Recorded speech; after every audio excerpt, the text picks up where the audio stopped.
Yeah. So, man, welcome. I feel like the first proper guest I brought onto the New Earth channel.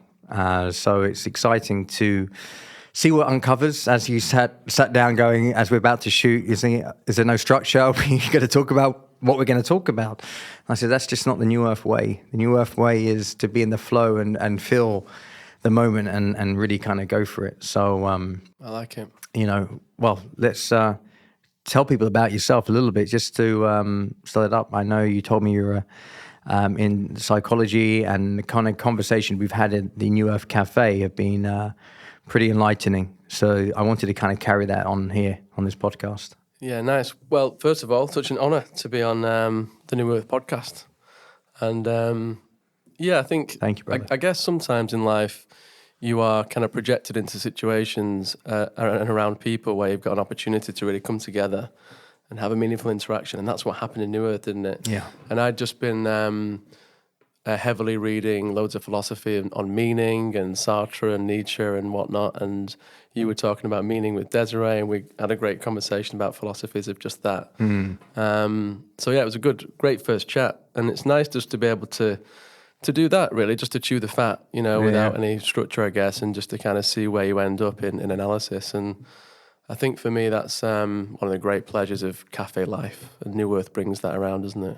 Yeah, you know what? It is that it's like you have different qualities of conversations. You have it over the kitchen table, or you have a cup of tea kind of conversation, or you have a board meeting, or your cups of coffee, or you have your Michelin star restaurant kind of conversations, and then you have the New Earth Cafe. And what's unique about this cafe, I'm not trying to push our cafe here, but it's really the quality of people that are within this area of Alberari, and it really gives me a plethora of people who I could actually sit down with and do a podcast. And I've been meaning to go, you know what, this person, I'll bring you on the podcast, and I've had my own reasons why I'm delaying. Am I ready? Am I not ready? What am I waiting for?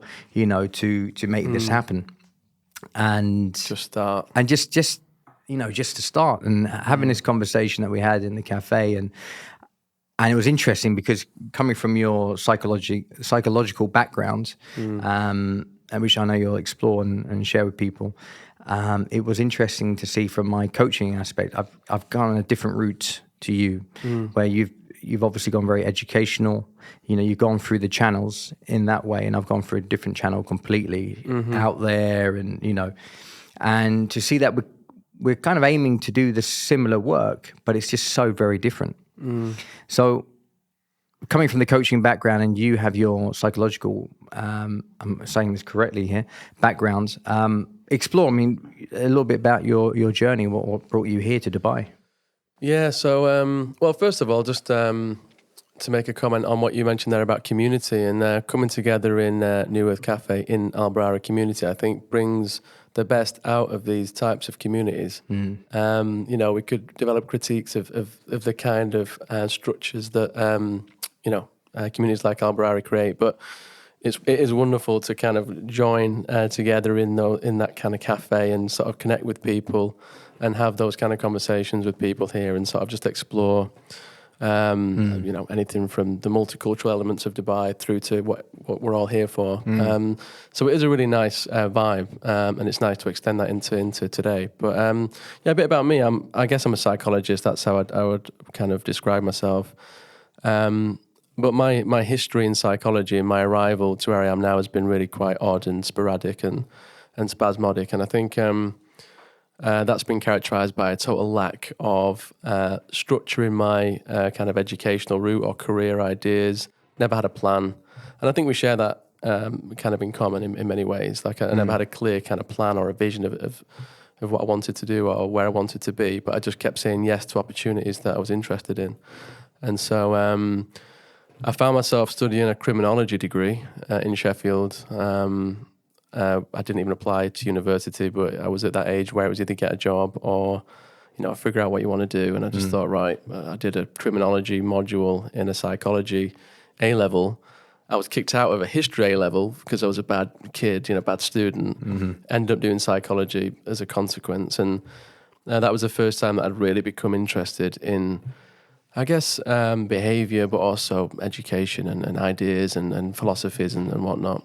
So I ended up doing a degree in criminology, and didn't do much with it really. Kind of did okay.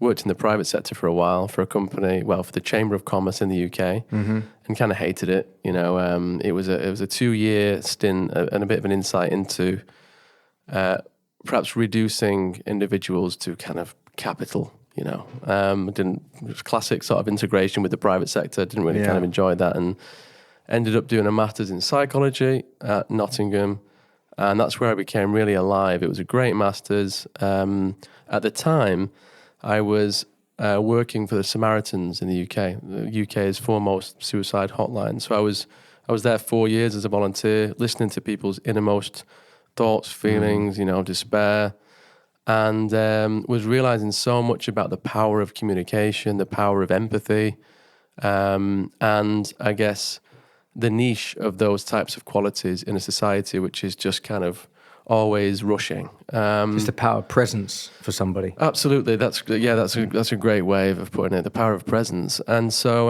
I ended up doing some research in a number of prisons in Nottingham and Derbyshire, exploring the power of presence. Although I didn't call it that, wish I had. In kind of carceral settings. You can borrow it. It's fine. Yeah, thank you.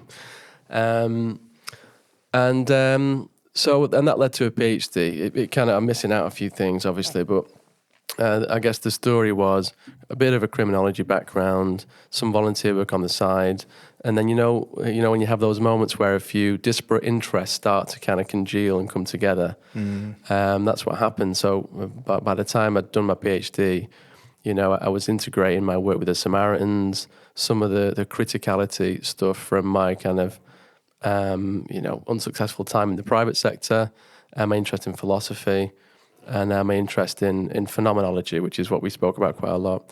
And so the PhD was an exploration of what it's like for individuals who've spent time in prison to restory elements of an unwanted past, to kind of channel something negative into a positive.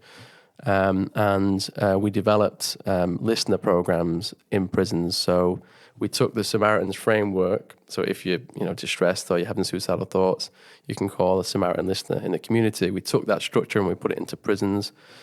And it was amazing. So now you had prisoners trained as Samaritan listeners, listening to other prisoners in places, characterized by bereftness and absence. And my whole research was exploring that, really, and what that can do for things like rehabilitation, bringing together communities, and trying to reduce the dissonance between societies and individuals on the periphery, hence, prisoners. So an awful lot of my work has been about narrative psychology, restoring unwanted pasts, channeling wisdom, Freudian sublimation, I guess, channeling something maladaptive into something positive. And I've kind of tried to do that in the most authentic way as possible by relying on philosophies of phenomenology and getting close to truth. That's it, the phenomenology. Can you explore that a little bit for those who may not know what that word is? Yeah, so I guess phenomenology is a philosophical paradigm, or it could be described as a methodology, or a method, I guess, in its own right, proposed by philosophical greats like Edmund Husserl and Martin Heidegger. And the idea is that we inhabit a world without meaning as humans, and then we create meaning. The universe doesn't have a preordained meaning set out for us, perhaps depending on your beliefs. Yeah. But the idea is that we inhabit the world. As a consequence, everything, objects that come into our periphery, we alter in some way because we make meaning from them. And, classic examples in philosophy are, is this table a table? Well, if you remove the word table, then how do we describe this thing? Mm-hmm. Well, we no longer can. So there's something there about having language to describe things. And language comes before we take in the world. Which is a good analogy for a belief, because they say a table, it's a belief is held up by 4 pillars. And what is your belief held up by? And you start hitting away at one leg and the other leg, then the belief falls away, and then what you're left with. Yes. So anyway, carry on. Love it. Yeah. So So phenomenology tries to get very close to objective, I guess, understandings of things. A famous quote from Husserl is "Back to the things themselves." How can I describe authentically an event, a moment in time, an object, without biasing that thing with my experience? Because all I have is my experience. Rooibos tea. Yeah. To me, reminds me of being in JD Sports, my first job, surrounded by certain people, and I have an experience of it that you don't have. As a consequence, our perception of Rooibos tea is very different. There might be elements of this which has to be there for it to be tea. It has to have certain ingredients. It has to be in a mug, whatever we might agree on. But there are a lot of things that we might not agree on that form part of how we make sense of this thing. So that's where they come in and say, you know what, are you somebody who's already got their cup full? Because when you already got your cup full and you're going out there in the world, there's nothing else to be put in. So we're living out like experiences based on the narrative of our story from our past.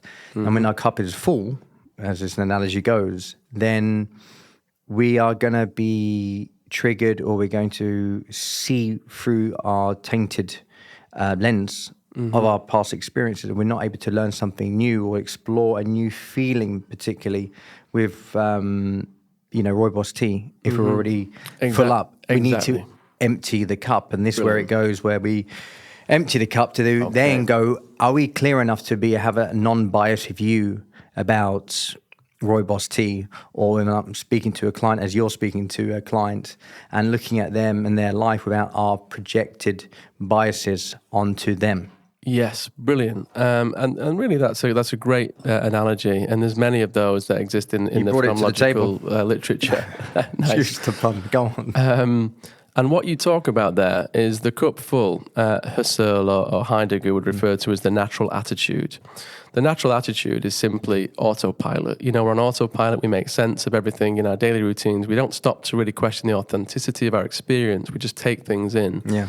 And so the natural attitude is this kind of autopilot, sort of existence. And for the phenomenologist, this is a problem, because actually, how much of reality are we construing authentically, and how much are we simply moulding to our natural attitude? And actually, the emptying of the cup, which phenomenologists would refer to as bracketing, which I'm doing now, is removing those ideas and those kind of predetermined concepts from experience in order to generate a very careful consideration of things in our periphery and events and circumstances. So applied to kind of psychology and to some of my research, just to be rather kind of narcissistic, I guess. Carry on. The idea is to carefully consider the participants' life world, to carefully consider how they're construing things and how they're making meaning and making sense of their environment.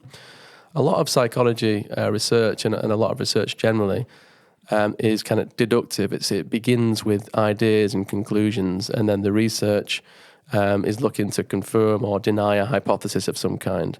The problem with that is we're quite reductionistic. We're starting with a preset idea of something, and again we're kind of bestowing our bias onto a construct. The thing that I wanted to do in my research was to really get to understand how are participants making sense of being in prison, being a Samaritan listener. What does it mean to them? And to do that, I have to first be aware of my biases. I have to first be aware of any of the philosophies of meaning that I could potentially bestow upon the construct that I want to explore, and I have to remove them from my inquiry. Well, then how do you discern when you are and are not biased? Well, that's so difficult. And, phenomenology is not flawless and as a method, and no method is really. But I think what we can try to do very carefully is to consider the meanings that people are applying to experience by looking at the language that they use, and trying to bring it into context. We look specifically at the life world of the participant. And we might subject data to kind of inter-rater reliability measures where we get multiple people to kind of have a look and interpret. One of the methods is interpretive phenomenological analysis that we use, and fancy way of saying that we try to remain very close to the data. For example, one of the quotes from one of the participants who were describing their experience of being a listener in prison was, I'd asked him, what is it like to be a listener in prison? What did it mean to you to become a listener in prison? And he said, Christian, when you behave in ways like I do in the past, like I have done in the past, you quickly fill your bank up with negative ways of thinking and negative thoughts. It's like a big tub of dirty water, and that's negative. But over time, when you learn to accept more drips, the water gets less murky. It overflows. And then eventually it's just nice and clean. Clear, yeah. And the Samaritans for me was a big, big drip. And so it was a wonderful analogy, metaphor, and strikingly, all of the participants in the prison would come up with these kind of metaphors. I've got a good question. Well, I like to think so. That narcissistic thing for me to say. What is it that you felt was the healthiest drip for those criminals? Was it Samaritan? Was it religion? What would you feel was the most productive and the one that helped stay on the path? Great question. So, and again, that's exactly what I was trying to get to. So I was trying to make sense of that. What does this kind of mean to the? Sorry, I meant with the phenomenological kind of approach. Okay. It's a good question. We're trying to get to the source of that. That kind of meaning making. And I realized, well, that's all that many prisoners are trying to do. They're trying to generate meaning. And those that go into prison and can't make sense of it, and they cannot generate meaning and purpose from their environment, tend not to survive very well. They don't have a productive term, and they don't kind of adapt to the deprivation of prison. And so what a lot of these guys were doing was they were able to develop an adaptive and pro-social narrative surrounding their prison experience. So Simon, the chap that I just mentioned there, was not a prison number. He wasn't a criminal. He wasn't an offender. He was a prison listener, and he was in there to support other prisoners with their emotional distress. So he'd restoried his purpose, and he'd made meaning from suffering. He'd chosen to make meaning from his experience. And that is the fundamental component for most people going through an offending cycle or rather a prison term. And I think that's what we tend to find in the literature. People who, and it's not just prisoners or people who've offended, it's people who've been through trauma. The number one thing is a desire to give back. We tend to find people who've been, drug users, substance users, helping other substance users. We tend to find people who've been through terror attacks, developing and working with organizations to help victims, people who've been through traumatic experiences, helping the people in the same domains. This is a common theme. Ex-prisoners helping, youth at risk, ex-gang members helping people desist from gang crime. And so it's not a coincidence. People need to restory negative pasts. They need to be able to generate wisdom from, bad experiences or experiences that they would otherwise be traumatized for in order to close that off and channel it into something positive. Otherwise, it eats people alive. So that was the main theme, really. So what got you into it? Because I know we touched on this in the cafe, and I wanted to maybe explore this a little bit and just sort of find out, Well, you know what? I wish I knew. And you as an objective observer on my phenomenological existence, you might be able to shed some light because I'm too close, right? Yep. I'm too close to it. But I don't really know. But I do know that I really wasn't too interested in education for a long time. And when I kind of found psychology, it was like a eureka moment. It was like, right, this is what I want to do.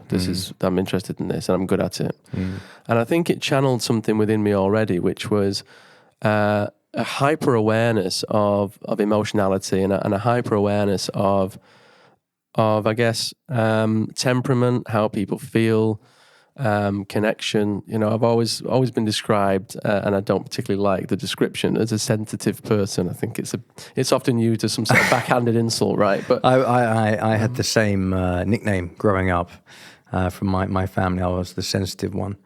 But it can also hinder you, because it can be seen that people have to walk on eggshells around you because you may, be sensitive, which, as you get older, as a child, you think it's, I'm not sure, I wasn't sure to say, is it positive, is it a negative thing? But I think being sensitive now as an adult means that, we haven't worked on ourselves to a place where we can be relaxed and people can say things and we won't feel triggered. And people have to feel like they have to work on eggshells. And, I had to get rid of that, I guess, stigma or the label myself. So, I can relate. Yeah, it becomes like a gaslighting thing, doesn't it? You have to change your response because people are construing you as overly sensitive or something. But I suppose I take from that I was definitely kind of attenuated or attuned to kind of human emotion and things and behavior. And so psychology kind of channeled that interest, I think. And it gave me a platform to express. So when I was studying theories, that's why. Oh, right, that's why I always think that. Oh, that's why people do that. Yeah. And it almost became like I'd been able to codify, my experience and the experience of others in some way. And so I guess that kind of set me in a path towards a psychology career. And why prisons? I really couldn't tell you. It was a little bit of a fluke because, I did criminology because I was interested. I guess, like everybody, I had a morbid fascination with crime and criminality and prisons and the mysterious nature of criminality. And, I grew up in a rough neighbourhood, grew up in Salford, Manchester, not in a nice area, I guess, at Swinton, Salford, not a great area. So lots of crime when I was younger, lots of kind of deviance, antisocial behaviour. I was kind of involved with the wrong people for a while and could have gone down the dark path and managed to kind of escape from that. So I had some interest in, pathways towards and away from crime. My family to a degree experienced the functionality of violence. I wouldn't say my dad is a violent man as such, but we were from a place and I guess an epoch of existence where violence had a function to it. If your neighbour pissed you off, you went and sorted him out, if you had a problem with someone in the community, someone sorted them out. So I guess I was interested in crime and criminality from well, it was around you, of course, and, your parents, you're seeing your parents and they are a representation of your world. So if you're going into the world of criminality and what your role was is to find out what in criminality, what did you feel your purpose was within that? What were you seeking? Yeah, good question. I guess I was seeking maybe a greater understanding. I really don't know. I think when I went on to study criminology, perhaps it was so interesting to me because you're not really just studying criminology or criminal psychology. You're just studying the extremes of human behavior.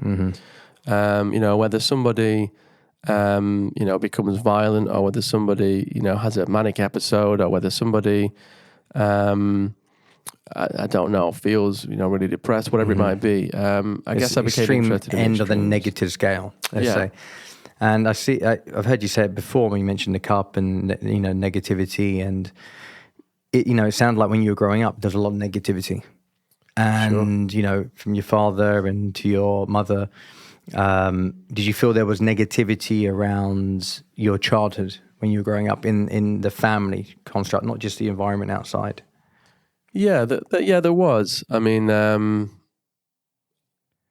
guess my relationship with my dad was pretty fraught and kind of your archetypal absent, relationship. He was very much of that kind of 50s mentality in a way. It was kind of work hard. And I think the idea was that we'd develop a relationship later in life, when I was a grown up and we could go for a beer. Yeah. He didn't know how to relate to children because his parents didn't know how to relate to him when he was a child. Yeah. And so very, very emotionally unavailable man, really. And I've been rebuilding the relationship in recent years and it's been difficult, but My mum was the total opposite. Luckily, my mum is and was amazing with me, and I owe an awful lot to her about the way that she was able to salvage my kind of childhood. I think from something that could have been negative to something that was nurturing and loving and whatnot. So yeah, well, that's probably the balance that probably kept you out of the prison for sure. I think so. Yeah, yeah, for sure. I mean, I could have easily been on a different path. Of course. So your mum was your lighthouse. She kept you on the straightened path and on the right road, as we say. The left road is the condition, the aspect of yourself that you don't belong to, and it's a condition brought down by the negative love, as they would call it. It all seems like love, but it's negative love because we've learned how to give love to our children based on our parenting and from parents above us. So, but your mum was there. She was there as she created a core belief, a core value. Yeah. For you. Yeah, definitely. Yeah, she did. And you know, she was explorative and open, and she kind of adopted that parenting style, which was, you know, totally about warmth and acceptance, but also, you know, there was parameters and there was boundaries in place. It's interesting. I think I'm seeing the pattern here. Just, you know, obviously your mother, you represent your mother in that warmth that you're bringing into the cold world of criminality, because your mum was there for you with your father who was cold. So your father is a representation of the criminal world, not saying that he was a criminal, but the aspects that he pertained were similar to those that you would meet. Sure. So you're working with your father through all the people you're meeting in prison. I like that. Yeah. Yeah, that's profound. And you might be right, you know, so perhaps the space in criminality is like an archetype or an analogy for my kind of dad. And I think it's the void that you're looking to fill, and you're able to show up the presence of your mother who's through you, which is love. And then you're able to go there and you're getting your needs met and you're getting closer. You're getting, is it reparation? Is that the right word? You know, your vocab, I mean, this is what education does, kids, okay? Me, I'm writing a story about it, a book, so you can see where my education was. But it feels like that's your, you know, that's your dharma, you know, your childhood, that's the gift of what your father left you and your mother left you, that you're able to take that because you had this polarity, kind of extremes, it sounded like, that you can hold your space in these environments. Yeah. And kind of had this connection. The inner child gets that connection through the work you do, which is beautiful. This is the blessing, you know. This is where we look at our life and look at where we are now. Got the gratitude for our childhood. We're never a victim of it, you know. We have to empower ourselves with changing the narrative in that story. Otherwise, we'll be forever in a victim state of mind, and we know only suffering lives there. Yeah. I mean, it's certainly plausible. It's a nice explanation for how my kind of life has transpired, and it makes sense. It's good interpretive work. I've learned something there, and you're probably right. You know, I think parents can certainly represent archetypes that we use as structures later on to make sense of our existence and to kind of give back, and that kind of reparations or that idea of redemption, I think, is definitely kind of a cyclical thing. We kind of do that, don't we? So. Well, I mean, this is where I look at free will, and I think to ourselves, if we're unaware and we haven't done much self-reflection, do we really have any free will at all? Because if our cup is full from childhood and we have done no work to empty it at all, then it's pretty predictable. When people are in their unproductive states, they're unconscious and they're in their patterns, they're in their condition completely. You can be a fortune teller and say, I know where your life is going to go. And I've done that with my family members around me. I've seen where they are, and I go, if you don't reflect and learn the lessons that you've just come out of, then I can guarantee you're going to take yourself into the next job, into the next relationship, and you're going to just see yourself showing up. And it's not really your true self. It's just the condition that you've grown up in that's just going to keep showing itself to you. And, you know, when the light bulb goes off and people actually start doing that journey and they start emptying their cup, they start to see that when they wake up in the morning, you know, you have a whiteboard. Most people have scribbles and there's writing all over it, and the next day it's still there. It's the same thing. But the more you empty your cup and you wipe it clean, it's just a blank board. And every day when you empty that cup and it's just a blank board, you can put anything on it. And I noticed that within myself. You're a popular man. That's all good, man. No worries. It happens. When you're in that place and you're wanting to empty your cup, you start to feel that you're not run by your program anymore, or your condition, or the entity, if you want to go into the spiritual realm. Because sometimes when you don't belong to yourself, and I've had encounters where I grew up as skeptical and everything else, but I've had moments where I know something doesn't belong to me is sharing space with me. It's like an entity that belongs to the negative realm, or you could call it whatever you want to call it, depending on the paradigm or your condition of how you've grown up. I'm just saying, when it doesn't feel like it belongs to you and it's something else, you're sending it somewhere else. Its energy needs to go, and it needs to transform. And if you don't, it just shows up, it goes back and hides, and it comes back out again, and it sabotages you. And I've watched my own family members sabotage themselves. I can see their patterns coming up and go, look, I've spoken to my dad and said, look, I can see that you're going in this direction, and you're going to then, this is what's been happening. I'm not trying to input this program into you, Dad. I'm just making you aware of what's already inside you. And you're either a skeptic, or you just don't want to do anything about it, because to look within is quite scary. The desire to change has to be greater than the desire to stay the same. Yeah.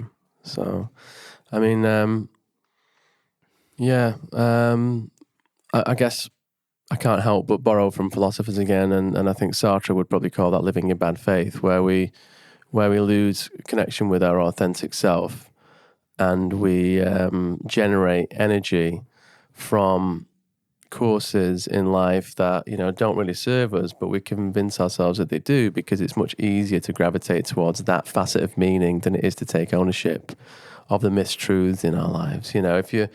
If you're in a relationship that on some level to be fruitless, it's very difficult to come to terms with that, because you have to go through the breakup, you have to go through the trauma of it all, and so it's easy to stay together. And then you've been together 5 years. Well, I've been together 5 years. What do you mean we're together? So it becomes very difficult then to kind of challenge the structures in your life that you start to generate meaning from, even though they could not be best serving you. And I've been thinking about this a lot lately. I've been thinking about it on that kind of level of relationships, and that grander level of structure, but also the micro level of behaviors, alcohol use, coffee intake, gym, being addicted to the gym and running, being hooked on working. We're always like this as humans. We're looking for opportunities to kind of displace. We're human doings rather than human beings, right? Sure. And we're looking to do because we're looking to escape aspects of ourselves, or looking to feel enough or to feel worthy. And most people do not feel enough, and they don't feel worthy. And I have this sometimes comes up for me. I'm not surprising. I grew up in I didn't have a lighthouse like you did. My mother died when I was 9, and I was.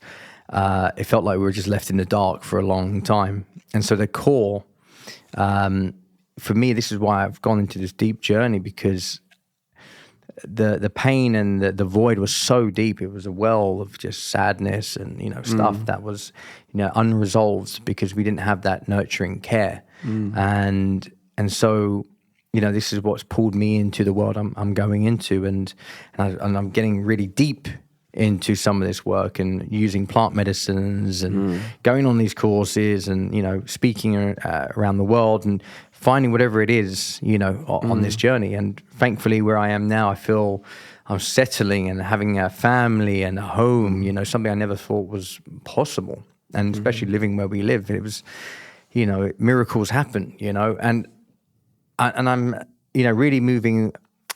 I didn't know what I was. Couldn't agree if I was an atheist before, or is there something real? My dad would judge me if I thought there was a God or something like this, And in the recent works and the recent years, I'm feeling that those who are atheists, or who say don't believe in God, or believe in a higher power or the universe, or it's just all this. Are they looking to escape responsibility somewhere? Are they looking to, escape the past in a way that says nothing matters and there's no life after this. And I can only say that because I've spoken to my dad, and he's very much this way. You know, we're worm food and all of that. But I had a real, sit down with him, and, I expressed that to him. Maybe that's just your way of escaping your responsibilities as a father when we were children growing up without a mother. But I'm not here to blame you or victimize you about it. But it's just an easy way to kind of justify it and to escape. But deep down in his soul, I'm sure he knows. But we put the face on, as most people do, the mask, and we put it out there and say what we believe, what we're trying to convince ourselves. I mean, everything we're saying is to convince ourselves, right? And we're just sharing it around to everybody else. So when I hear that and see that, I feel like, there is a bias there. There is an agenda there. I understand why. And I have, real compassion, because it's scary, and especially when you're coming to the end of your life and you're ill. What do you turn to?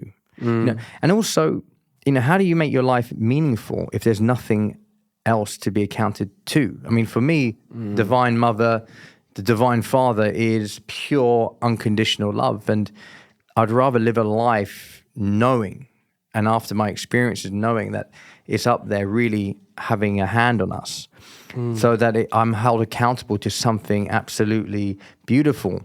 Because they're the real parents. We're all children of something out there. And I see my father not even as a father, because I see him caught up in these patterns and conditioning. I'm coming to him as a healed version of himself, and I'm bringing it to him. Is he my father then? Or do you see what I'm saying? Yes, I came through my mother from him, but does that mean that he's my dad biologically? But in the realms of, we can go into 5D and all this stuff. You see what I'm saying? I'm coming back to him, and we're all playing the father, the child, the parent, the teacher. We're playing all these roles, and I'm coming to him and helping him see something that he's not seen before, and helping him heal so that he has connection and love for himself. Because I can see those who usually are disconnected from God are disconnected from themselves. I'm saying God here like it's not. I say God like in a loving authority figure in the universe, in the ethereal. So, what's coming for you as I'm saying this? So much to discuss. So what you've done earlier in that wonderful little extract is you kind of flipped an ancient philosophical argument on its head very cleverly, and that is that many existential philosophers or those in that space will maybe argue that religion or some similar structure, a thing to kind of belong to in some way, is in itself a manifestation of a lack of willingness to face the universal truth that there is no meaning. And so the idea could be that in the terror of there being no universal cosmic level of meaning, the freedom that a person has then to take responsibility for their own lives is so terrifying that it creates an abyss. It creates this kind of space where, well, if I don't know why I'm here, then what on earth do I kind of latch onto? I'm just this insignificant figure kind of falling through this vacuous space. What do I do? And so religion comes along and provides potentially a nice structure. Oh, well, okay, thank goodness for that, thank God, literally. Now I have a way of approaching life. I have a set of codes to adhere to. I even have a weekly, church session or whatever it might be to go to kind of give me physical structure. I also have an explanation for the infinite and the meaningless. And I have an explanation for the ultimate fear in life, which is death. I now have an explanation for all of the terror of being born, that which is to move progressively towards death. But what you did there was you're saying that, well, actually, nihilism and the idea of meaninglessness, and we're all worm food, and that is the same thing. It's a displacement activity, and it's about not taking responsibility. So really interesting, and I think that you could make a decent argument for both of those approaches. I think it's like a mirror. But when you just said there about religion, and how it came about, if that's how it came about, of course, because, you know, the chicken or the egg, was it the Moses or Jesus or, you know, other characters beforehand that showed up and were channeling something from a cosmos far, far away that was a divine intelligence that just people were not even equipped to even understand. But I've noticed it in myself. I've channeled where something's come to me that I'm sitting within myself, listening for the first time, things that are coming through me. And I'm wondering, who's saying this as it's coming through? We're antennas, we're a channel. I kind of see ourselves like bumper cars sometimes, and we got the antenna going around, you know. That's from my condition growing up, for the going to those fun fairs. And that's why I find these metaphors. But the religion, you know, when you build something out of fear, religion, because you said it was answers these questions, that's a crutch. And I don't believe in crutches to rely on a system, a structure. That's why we started this podcast with nothing at all. Just sat down and got chatting, because the new earth is about trusting yourself, that when you're put in these situations, that you will become a resourceful state and download whatever it is you need to download, because you're an open channel. And it's not about you have to go to an institute or have to go anywhere or to any person. That every single one of us has been anointed. That's why we're here. And we've been given these facilities and faculties to be able to be whoever it is we were really born to be. Once we've emptied our cup, we've dealt with our condition, and we've allowed our spirit to actually encompass every cell in our body. And that, our higher self, when it really shows up, is what is seen in the world. And that could be the Jesuses of the world, that's the Buddhas of the world, you know, the Krishna, the Shiva, all of these people, because their spirit's showing up. And we understand that we're also human, and we're going, wow, we're having I get it. We're having a human, like, okay, I'm embodying this body, and okay, so I'm a human. So what do humans do here while we're on this planet? Okay, but where's this divine intelligence actually flow from? And that's when we get ourselves out of the way, and we can be amazed about what we can actually manifest. And I've seen it firsthand, and I'm still, you know, processing it and integrating it. And you're awesome. This is why I think I had you here in the first place, because from how you are, I manifested you. You know, sitting here, the Harry Styles of psychology, you know, for anybody who's wondering, what does he look like? And here we are, you know, and you're able to explain it back to me, because I don't have the human experience that you had to be able to explain it back to me, what I'm saying, because I'm hearing it for the first time myself. I didn't go to school and study these things. It's just something that was innately natural what came to me. Yeah. So many things again. So one thing we spoke about grappling when we first met, right? Let's grapple, right? And so let's do a little bit of grappling. So one of the things that you started to say then was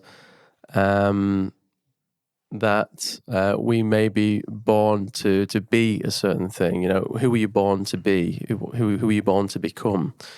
And then you made a few other comments about kind of whatever it is, you know, whatever you kind of subscribe to, whatever kind of God or whatever system, you know, or not. But that is all coming from the presupposition that there is some kind of innate universal cosmic meaning laid out for us all, right? Yeah. So that might be my biased projection. Well, it could be. But then again, it wasn't my condition. No. You see what I'm saying? So go on. But that's quite a fundamental and, you know, significantly structured approach to looking at existence, because you're ultimately making sense of existence as we are born, and then there is a journey towards some sort of enlightenment. You call it your higher self. But we've assumed that these constructs exist, and they exist in the wider vicinity of there being a universal level of meaning laid out for us all. So if we follow those assumptions to their endpoint, we're also kind of saying that everything is predetermined, and we're in the predeterminism kind of or determinism space of philosophy.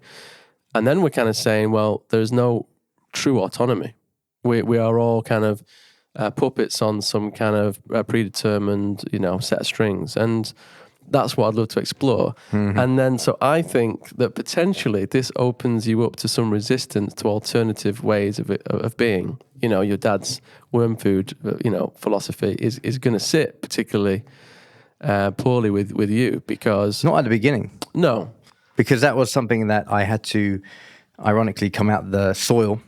Like I had to be reborn, because that was my belief. That's how I've been conditioned to. So I've already gone through that avenue. And to feel that there is a higher self of spirituality, I'd be condemned and be ostracized from my family, if I ever had these kind of views, because where did it come from? Inspiration, it was unique to me, because obviously our deepest fear is to be kicked out of our tribe, because the old fear would be if we're kicked out of our tribe, we'd be killed. We're dead because we have no protection.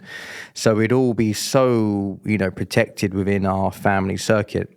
So to go out there and find your tribe outside your family was, it's a big risk. And you've got to wonder yourself, well, why would you ever put yourself in that risk? Now, is spirit or a calling within yourself, pulling you towards your tribe, to your people? Where is that coming from? Is it innately in us? Anyway, shoot. Well, I suppose one thing I want to make sense of there is we're kind of in the space maybe of like fatalism, and you said there pulling you towards your people. I love it. You're naming these things. I'm like, okay, well, good. This is what it is. That's just how I'm trying to kind of give a little structure to my thinking. Of course. So, but so that idea of being pulled towards a people. Now, does that happen? And then we explain the happening after the fact and give retrospective meaning to events that have happened in order to make ourselves feel more satiated that the world is not this unpredictable, chaotic kind of... Oh, no, it's still unpredictable. Or can you project it? So, and this is the thing. So when people say everything happens for a reason, right? I have a bit of a problem with that phenomenologically, because usually people are retrospectively making sense of events.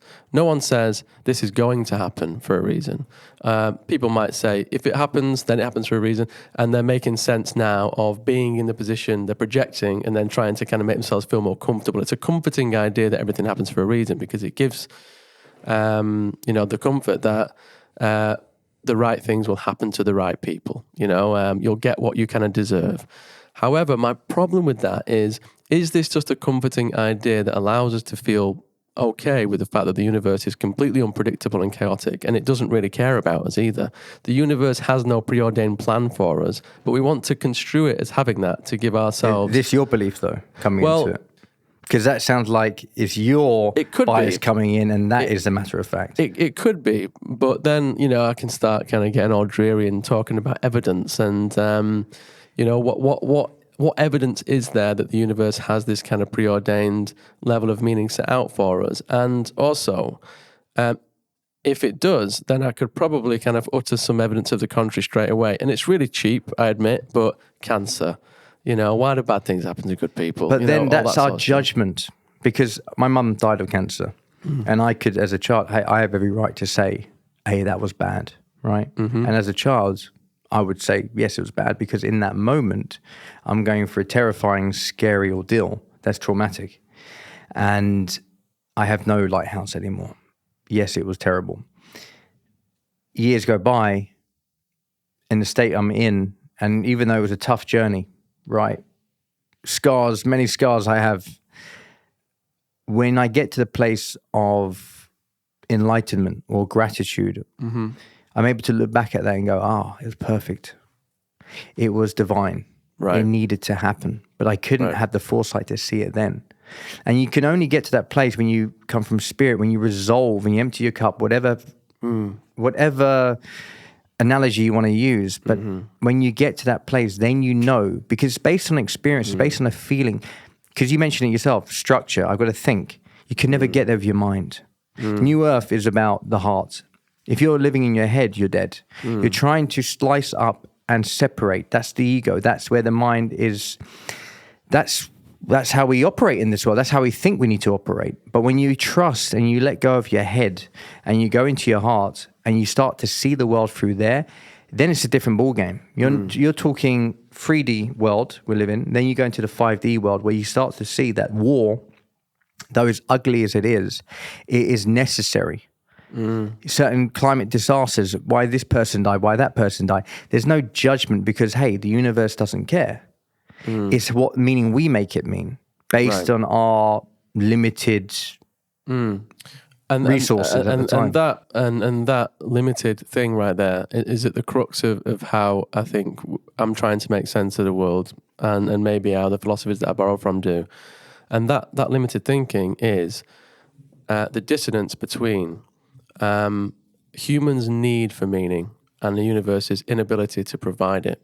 And that dissonance is one of the most difficult things that we grapple with. Why do you think the universe is not willing to provide it?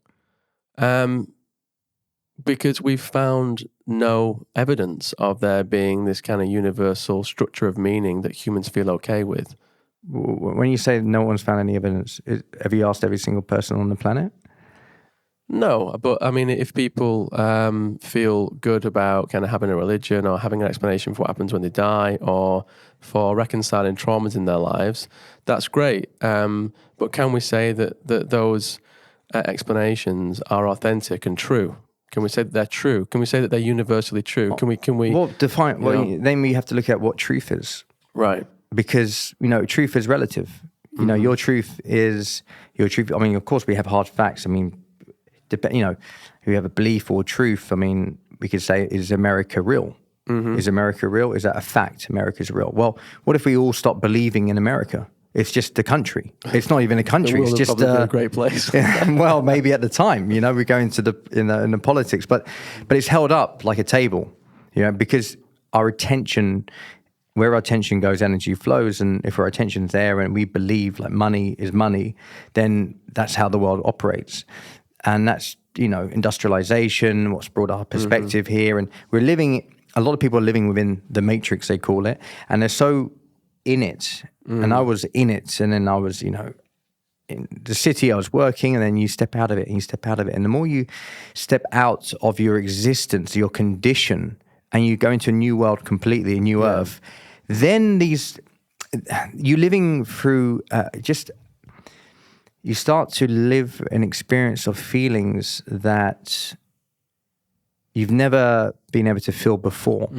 And most people don't feel, I could say, how you feeling? Good? All right? Not bad. No, the vocabulary is like very limited. But feelings is how we navigate and actually see without going to our mind. When we experience and feel, it's like we're transcending our levels of consciousness, because we understand that, the evidence that you're talking about, you can't put it down, the feeling, the experience of it, because that is unique, and that is ultimately what the universe is actually communicating.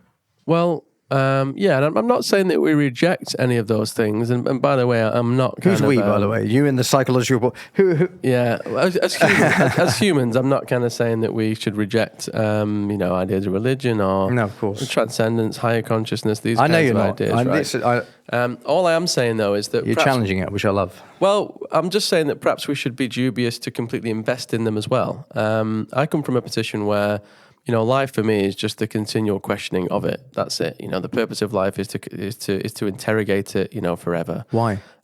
Because interrogate it forever. Yeah, well, for as long as we can, I guess, in this earthly setting. I would love to know because interrogation sounds like, what would it take for you to come to a place where you go, you know what? I actually. There is something else. A mental health diagnosis. Well, is that what it is? It's a breakdown. It's a breakdown. I'm joking. Well, that's probably what it takes, because you got to lose your mind. Yeah. You can only get there when you lose your mind. Well, I guess what I'll say is that your language and your kind of like posture, I guess, is coming from a position where there is something that we should perhaps believe in, and you come from this kind of position where you have found some structure that you hope others find, and you're coming from a position of that being wisdom. Let me finish here. I know it sounds like I'm accusing you of kind of being a little controlling. Well, this is your interrogating. Right? This is how you view it. I know, I get it. But I'm coming from a position where anything could be possible, but nothing is necessarily true. And I think I'm okay with there being no truth. But I think what many people want to do is they want to find an answer. They want to find an answer for life. They want to find a structure that they can rely on. They want to find the religion, or religion broadly defined, that they can kind of utilize as an explanation for why they exist and what existence might be like after existence as we know it now. And for me, I'm resistant to leaning too heavily on those ideas, but I do love to question them. And also, I wouldn't ever remove that from any individual. And I think how people choose to create meaning and how people choose to lean on whatever structure they lean on is completely theirs, but it's not universally true. And that's the thing, so if people choose to lean on a particular religion to make sense of their life, and with that comes ritual and routine and community and connectedness and whatever, fantastic. But to claim it's universally true and that other people can find it, for me, is a form of imprisonment. It's a form of mental tyranny. That's what it is. Okay, so I'm starting to see something here. So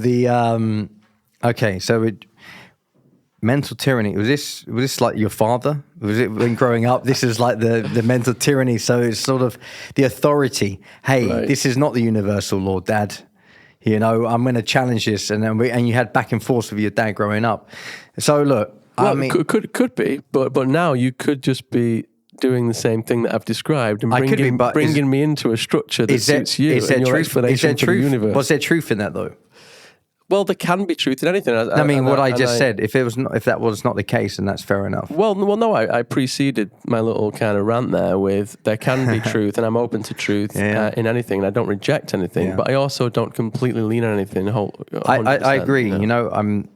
I say, when you hear somebody, don't believe them and believe them at the same time. Always find your own truth and take what you need to take from every single person you meet, because at the end of the day, we're all unique. We have our own fingerprint that's unique to us, and the only universal truth is that we're all sharing this space and time together, and if that's even true, and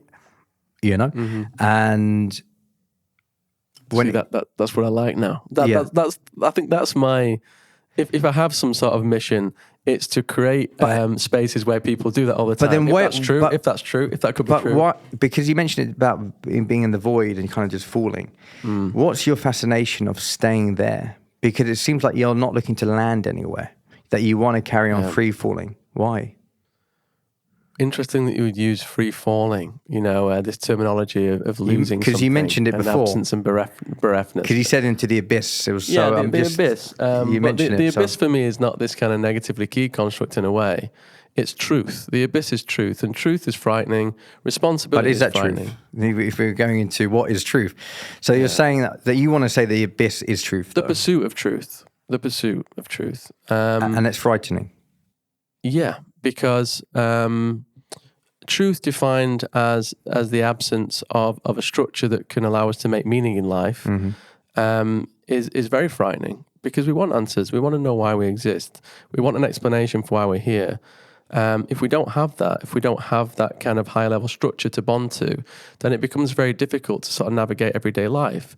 For example, if something bad happens to us, and we know this from loads of psychological research, actually, which reduces these philosophical constructs to something measurable. But if something terrible happens to us, what do? We make a story from it. We restory it. We make wisdom. Again, like I was saying at the start, prisoners support youth at risk. Drug users support, ex-drug users, etc. Cancer survivors, form peer support groups and support other people. So we want to try to channel pain into wisdom for the future. We need stories. And for stories, we need some sort of higher level explanation for why we exist. If we don't have that, then bad things can happen to me and there can be no explanation. I could die tomorrow. We would go crazy without that kind of structure. So that's a very difficult place to be. As a consequence, you're saying people lean on. You're saying that everybody needs that. And I'm saying that people don't need that. Okay. Because what you're saying now is what I mentioned earlier before, is that you're saying your truth and convincing me that is true, that everybody needs structure. And because you mentioned structure a few times, you're needing to live in structure. The only way you get to the new earth, let's say, or into this place of, you have to let go. And that's letting go of an old mental construct, which is the old world. And it's the old paradigm. And you can see there's a shift going on at the moment, political uprising, got Donald Trump, coming in, or getting arrested, and people understanding that hopefully they're awake enough to see that the system itself is corrupt and there's not one bad guy and Putin's a bad guy. The whole system itself is needing to deconstruct, and people are losing their mind because the structure, the society they're in is collapsing. But people are losing their mind because they usually want to categorize themselves in a camp. And most people are quite dichotomous in their sense making. So Republican, Democrat, Conservative, Labour, religious, not, and so those kinds of ideas of there being good and evil are comforting for people. And this is what I'm saying. People want to put themselves in a category. Yes. And category thinking and modes of existence are satiating for the chaotic soul living in a chaotic space. I used to, I used to be a chaotic soul living in a chaotic place. And, in my most of my life into my early 30s, I started looking within. I was in pain. I was with an ex, a twin flame, as people out there might know what that is. And, you find literally the aspect of yourself and the other person, you become addicted to this pain and suffering and love and everything else that you think it is. And for me, my quest was to not feel that pain. It was to find out what is this pain? What is this? Why am I addicted? Why do I keep going back and hurting myself? What is this loneliness? What is it all about? And I was looking for the answers just to relieve that pain. But I understood that pain was also driving me, and I could see that pain was helping me evolve because I was developing myself. I could speak in the way I'm speaking that I'm to you, able to have a conversation with somebody who's a psychologist who's come in a university and things like this. But before, I probably snort and it had nothing to add to the table. But in a place I'm at now, I was able to, because of that pain, I was able to, use it. I didn't go to a particular place. It wasn't a church, but self-development, personal development, the vocabulary. When I heard it, I was like, okay. I needed to hold on to that language. Like, what language is it that I can use to understand and deconstruct this pain, so I can understand what story I must have been telling myself from the subconscious mind, the depth of pain and sadness that was there, and I needed to see the blind spots. So what is going on? And when I got through that, and you do the work many years later, and I'm now in that place where I'm not seeking an answer to something. Right. And that's precisely what I'm saying. I think in many ways we're kind of saying the same thing. And what I'm saying is the not seeking an answer is the answer. The getting to the place where you no longer need some story, some external story to make sense of your own existence. For me, that's freedom. And you're not there yet, right? Because it seems like you are definitely... Just as I thought we were getting on. Because I'm just being absolutely honest, because you're definitely... It feels like you wanted to be in a forever not find it, based on what you said. It's like there's no truth. The truth is, it's like a reason to hold on to the mind, because if I let go of the mind, what does that mean? If I let go of the structure, who am I without the structure? And that's where something that is beyond your thinking shows up, and it may scare you, but it will also excite you. And that's the direction I would say for a lot of people to keep going. Whatever scares and excites you, just keep going in that direction. And again, that's what I was saying about life being nothing but the continual questioning of it, the interrogation. For me, that is the answer. I don't think we have to arrive at some kind of wonderful explanation for existence. And I think doing that, for me, is living in bad faith. For Sartre, it was. I'm quite happy to agree.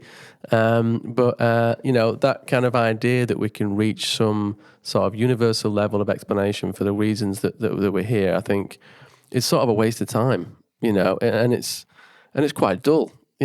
Surely the universe is exciting and life is wonderful because there is no reasons for things, and things are chaotic. And actually, it's totally special that you and I have developed a relationship because there was no purpose to it. There was no reason. It wasn't preordained. That's what you think. How unimaginative to just think that, there was a reason that we met and then just close it off. It's rather ambivalent to think like that. It's just as ambivalent as choosing a religion because you were born in a particular territory and aligning to that. I think that life is truly special because it doesn't follow a plan. There is no agenda. There is no reason behind things, and we can choose our own freedom. But humans are uncomfortable with that amount of freedom. You know, there's so many quotes in philosophy and in life about freedom being the biggest kind of prison for an individual, because it's when we have so much freedom, we have to make decisions. We have to be responsible for our lives. And humans always want to avoid responsibility. You know, you spoke about your dad doing that. Substance misuse is about numbing the pain of responsibility, in my view. And so humans always want to do that. Escapism for anything, through social media, through drugs, booze, sex, everything. You know, yes, we all want to avoid responsibility. And it's a lot easier when we feel that life has no meaning and that, you know, when we die, that's it. So I would say it's a lot harder when you think that, and that's what presupposes you, or it kind of creates a motivator into all of those kind of bad things, I guess. Well, you know, when people feel that absence and that abyss of there being no meaning, they rely on, you know, drug use, relationships that are fruitless, religious paradigms or whatever. So I think that the key is to become okay with that. The key is to become okay with, okay, well, there might not be any universal cosmic level of meaning laid out for me, but I'm going to make my own meaning. Well, I mean, you know, it's going to be unique to everybody because there's so many different cultures around the world and everybody's in such a unique place. And it really, you know, it has a lot down to the conditioning environment. And, you know, for somebody to get to self-acceptance and go, you know what, there's no meaning.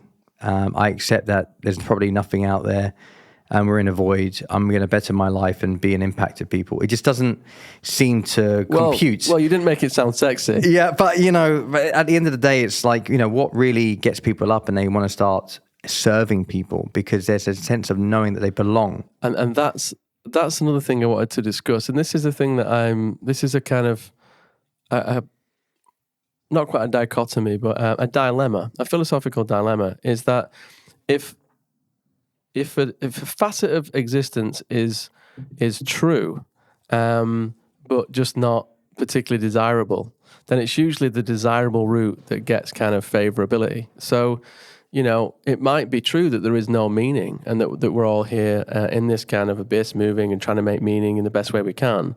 But because that's not desirable and it's quite painful, we fabricate, you know, reasons for existence. But that doesn't make them any more true. You know, for example, if someone gets cancer, you know, my mum had cancer as well, funnily enough. Thankfully, she survived. But if we can't make meaning from it, then it's very difficult to live with. And so I'm not against making meaning. That's absolutely important. But it's the bit where we say that meaning is universally true, or there was a reason for it. You know, the only truth that's universally true is the one that's unique to the individual. So, you know, when you're speaking to a client, as when I'm speaking to somebody like with yourself, is when I look at you're in prisons and you're doing what you're doing and you're seeing a perspective from the outside that you are maybe in this work because of your father and everything else, you understand that it wasn't just I fell into it. It's like it was preordained based on the condition that you had, potentially. And so when you step into that field, I mean, when I'm dealing with clients, they get to understand, I'm this way because of this moment in time that happened when I was 6 years old, that I made it mean something. And I close off my world because that means X. And so I live my life meaning that is this. And, you know, we like to make meaning of things, but it doesn't make it a positive meaning. It can be a meaning that was in that time helped us to survive and protect us, but it doesn't help us anymore. So when you come along and help people to say, that's where the meaning came from. And you know, you free yourself from that meaning. You free yourself from that meaning. That means you're not restricted yourself anymore. Yes. Then it opens you up to actually have free will, to open yourself up to not being the condition in fear state. And when you're not in fear and you're in love, love is a miracle. Love is a cure. Love can really move mountains. Love, when you're in that state, an absolute love, and you can forgive and accept in the most horrific things, that comes, and you can say, you know, is it the biochemistry in the brain that allowed this and X, Y, and Z? Or is it a spirit that comes in within yourself to show you that your natural state that what brought you into this world is love. And it's our job to learn through the condition, through the environment, to get to that place where we can look back at our past and wipe our past anew and be in that loving place. And when you're in that state, there is no sides. There is no crutch. There is no escapism. You understand that where you are right now is something that is pure, not conditioned. You don't feel triggered by the outside world that you're not enough, that you need to do anything, that you can just be. And when you're in that state, it's as if it's not because I'm in a void and in a universe that has nothing. It's that I'm in a place that has everything and everything's connected. And I mean, you can even say, when you say, there's no proof, or, if I look at horoscopes and people go, oh, you're talking about horoscopes? And I look at the Chinese horoscopes, and I've had somebody sit in front of me and say, this is your childhood. Boom, boom. You had a lot of wood, which meant there's authority. But from this age to that age, there's a lot of water. And you had some relationships with women at that time. I'm like, okay, yeah, there's truth to that. And at this time and this time, there's going to be this. And it looks like your path, if you surround yourself in health and children, that's where you will be abundant.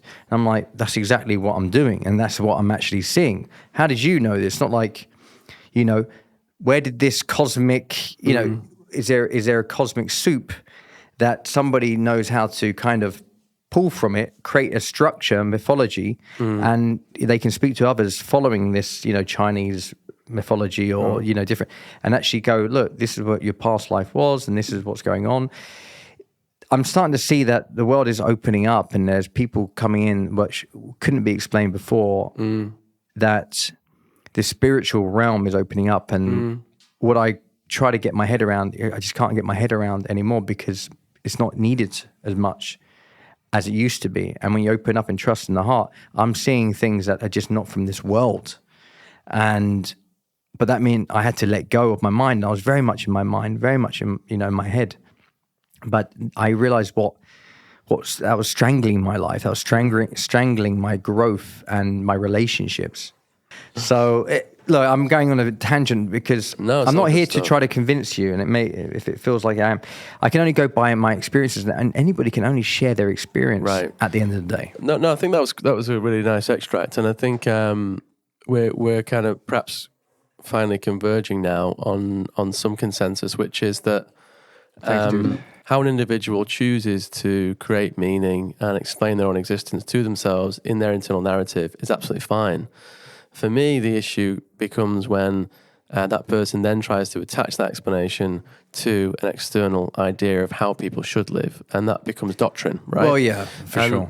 And so, in one of my favorite books, Albert Camus, The Myth of Sisyphus, Camus describes the myth, the Greek myth of Sisyphus, who is this unsavory character in the views of the ruling elite, who is punished to a lifetime of pushing a rock up a hill. And when he gets this big boulder up to the top of the hill, falls back down, and he has to do it again. And his life is just pushing this rock up the hill.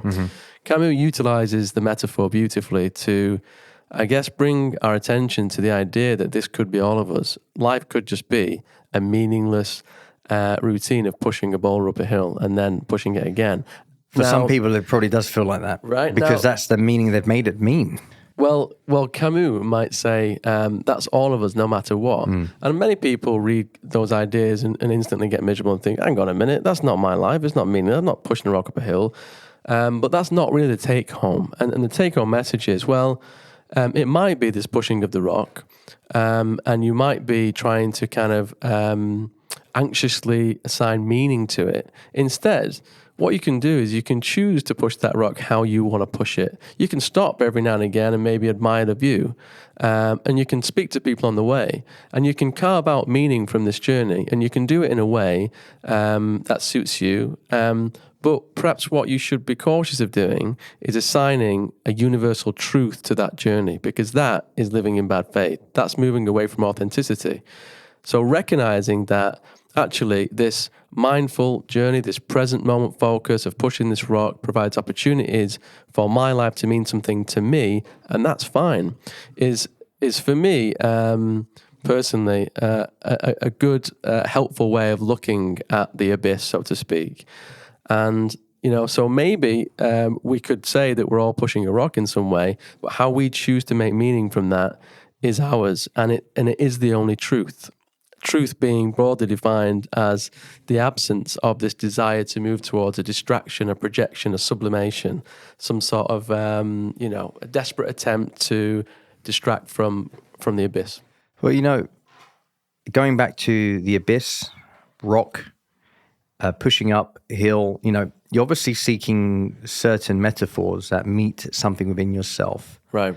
And projecting it out there and saying, hey, this is it. This is my truth, and that is the truth. Because I'm feeling your truth is, you're saying the one thing of, hey, let's not make it a universal truth, but your truth feels to you could be seen as a universal truth, where it is a slog, right, and it is an abyss.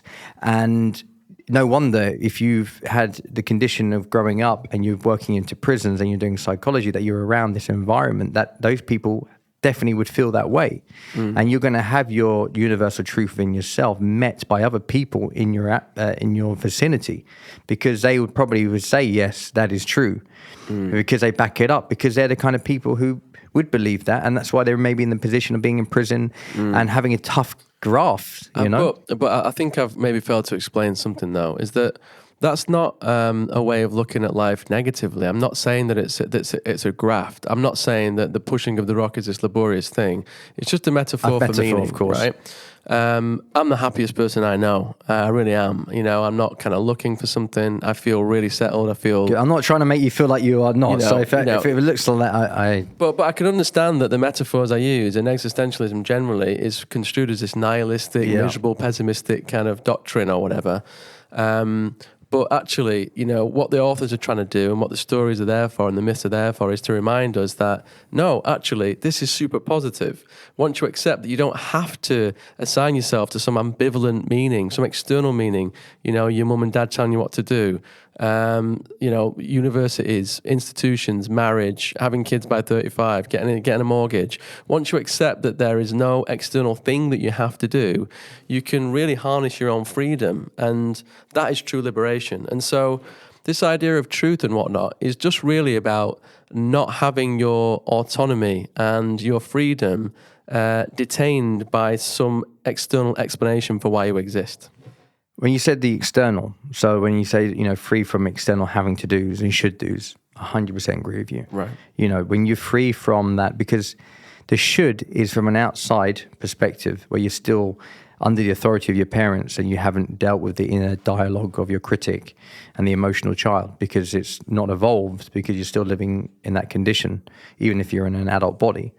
And when you drop that, that's the condition that we've been brought up in. When you drop the authority figures, whatever we're projecting onto everything else, and we feel like we should do that or should be this, and if we don't, then we're not enough and everything else. 100% agree with you. We need to be liberated from that, because otherwise you are seen as pushing that rock up the hill. But that's the freedom. When you drop the rock and you go, I'm not pushing the rock up anymore, because that's the condition. That is the shoulds, and that is the embodiment of everything that we feel like we need to do. Because if you had a choice, you probably wouldn't be pushing up a rock up a hill. And I get it's a metaphor. So when you let go of the rock and you realize that I can walk up the hill freely, not needing to push any rock, and I can walk around freely because I want to. That's a total liberation, when it's you join the free things in life, and then a calling either comes to you or not. A monk sitting on top of a mountain has a calling to sit there, to put positive, energetic rays into the conscious soup, whatever their part is, or we have a different calling where we have become a psychologist and we go out there, and it's not pushing a rock, it's wanting to be adding value to society and understanding that you have questions within yourself that you want to find answers in. And psychology is a fantastic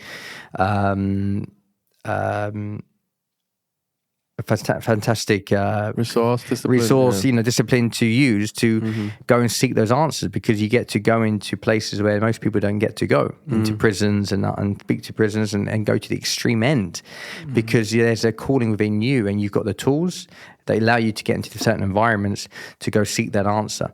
But because there's a certain question that's going on, maybe you're not even aware of it, deep into your subconscious, that is a question usually comes from our childhood, like, why am I not enough? Why does he not love me? Why is this? Well, yeah. And it's the driving factor sometimes to a lot of people, why we do what we do.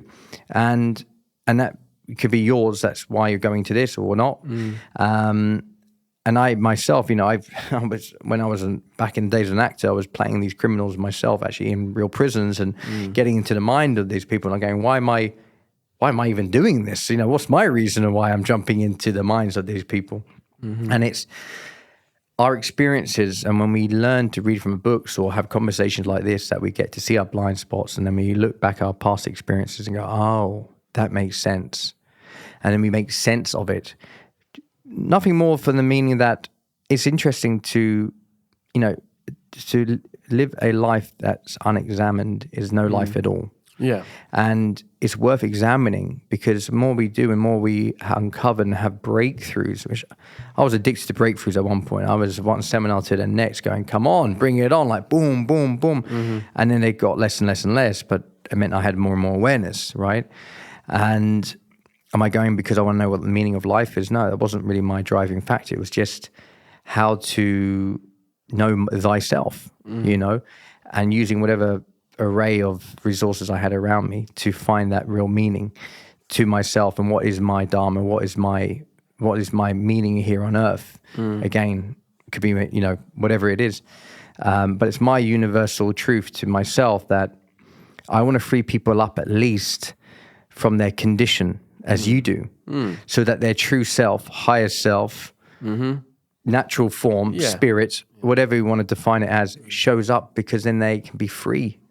And they can be free to then live out whatever life they want to, rather than a preordained, because it is, funny enough, our condition of our past, when we are conditioned, it's not unpredictable, it's actually predictable, because the patterns just show up over and over again. But once you clear all of that, empty the cup, it's then unpredictable. It becomes new, because you're a creative spirit. You're not your condition. That is predictable. And that's the beautiful work that you're actually doing, that you're clearing people off that, if you know it or not, so they have that free will, and that they can be out there, and every day is anew. They're not their past experiences projecting into their future, that they're just going to meet themselves again. You're helping them clear that in the way of going deep into prisons and people who really are entrenched in their pain and in their suffering, and that they've already met their worst part of themselves, and you're going deep in there, that beautiful, loving light from your mother that you're taking in, you know, that torch in the darkest of places, the abyss. And you're a brave man. I mean, you're taking on this podcast, knowing you were living in structure, that you're sitting here and just going free flow, is really awesome. And I really admire that. That's why I think, you know, you're my first proper guest I brought on here, because I felt it would be a fun back and forth, and I'm sure a lot of people projecting something maybe onto us about what it looks like, you know, was I mean to you because I was asking this, or was I saying that you're this, or vice versa. But there's only love here, really, because there's nothing wrong and there's nothing right.